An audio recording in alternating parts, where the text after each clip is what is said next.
Hello everyone, Daniel Yuck here. Thank you all for tuning in today. I appreciate you. In today's video, I want to share with you all the results that I have right here from blowing out my thigh. For those who don't know, I did make a video about blowing out human skin in which I used my own thigh to do so. These are the healing results, and I wanted to touch base and talk a little bit more about these results that I'm experiencing here. Should you have any questions at any point throughout this video, I encourage you, drop them down below and I will do my best to assist you in the best possible direction. I also have social medias under the same name as this YouTube channel. I would truly appreciate the support over there as well. Should you find my videos helpful and enjoy my content, consider becoming a patron or sending over a super thanks, as I would truly appreciate your support. With that being said, let's go ahead and dive straight on into this. So here we have these blowouts that I did on my own thigh, and these are about 7 to 8 months in. So we have not reached a full year yet, but you can see that there has been dramatic changes. I will leave another image above for you, kind of overlapping this one, so you can see how it was when we put the ink in versus now. And again, this is about 7 to 8 months within that time frame of healing, and there's some things that I want to point out and go over here within this video with you all. When it comes to lining, you can see that a lot of these lines right here did or are in fact morphing and blurring into each other.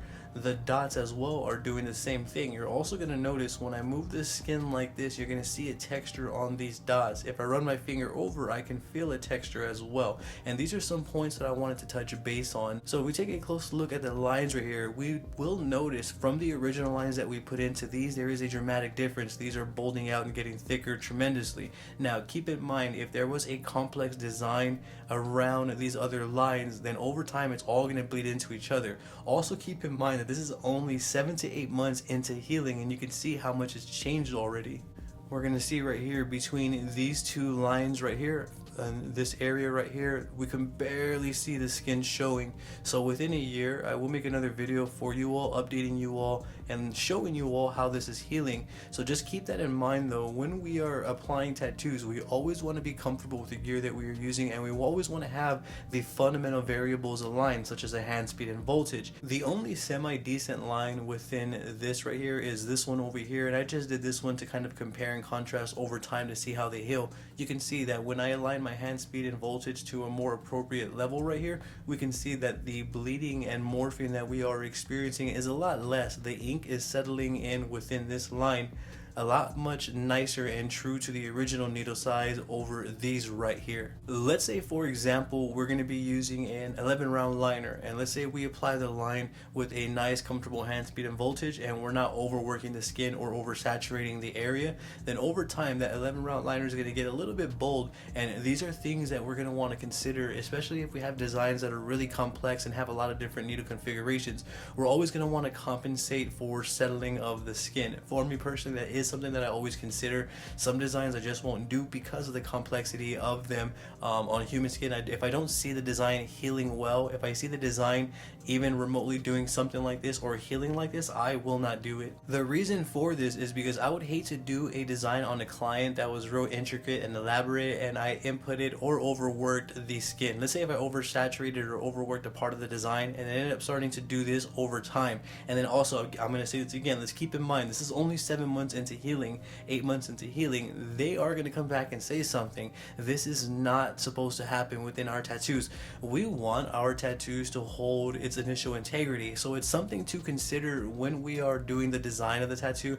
When we are implementing and actually applying the tattoo technically, we want to make sure that we are on our A game, because things like this can happen within our tattoos. Also keep in mind that when I did these 3 dots here initially, there was a lot of skin space in between these dots. So in a matter of 7 to 8 months, this is the type of morphing that I am experiencing with improper application, with improper technique, with just improper fundamentals. So I can guarantee a lot of us, if we are experiencing tattoos that are healing horribly and they're aging horribly and they're getting distorted, we may tend to be overworking the skin, and we probably have some fundamentals that are not aligned with how we should have them for the setup that we are using. I also want to point out though that when we apply ink to human skin, no matter the needle configuration size, the ink is always going to settle, and there is going to be some settling, which means that the line from the initial line width that we put in is going to be a little bit thicker over time. And again, this goes back to designing the design and applying the tattoo correctly,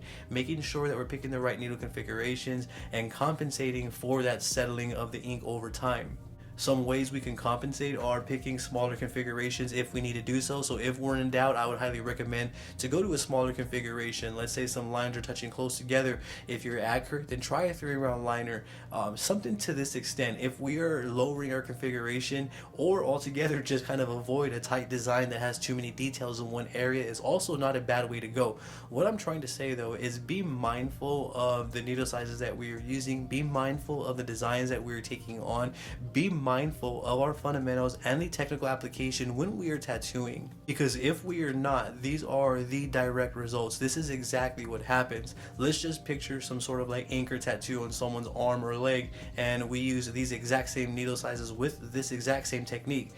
We can guarantee some morphing, and it's only probably going to get worse over time. I don't really see it stopping or anything like that. Maybe the settling of the ink may settle down. However, I feel that it's always going to move still. So to an extent, it's probably just going to get worse over time. And this goes back to having our fundamentals, being comfortable with our gear, having the basics down, and understanding what we are doing when we are tattooing. I have many videos on my YouTube channel that you can go and search up to go ahead and help you through your tattooing journey, from needle depth, color packing, shading, and more. And again, if you have any questions, I'm going to encourage you to drop a comment down below, and I will do my best to assist you in the best possible direction. Point of this video though is to share with you all the results right here from improper tattooing techniques and improper tattooing application.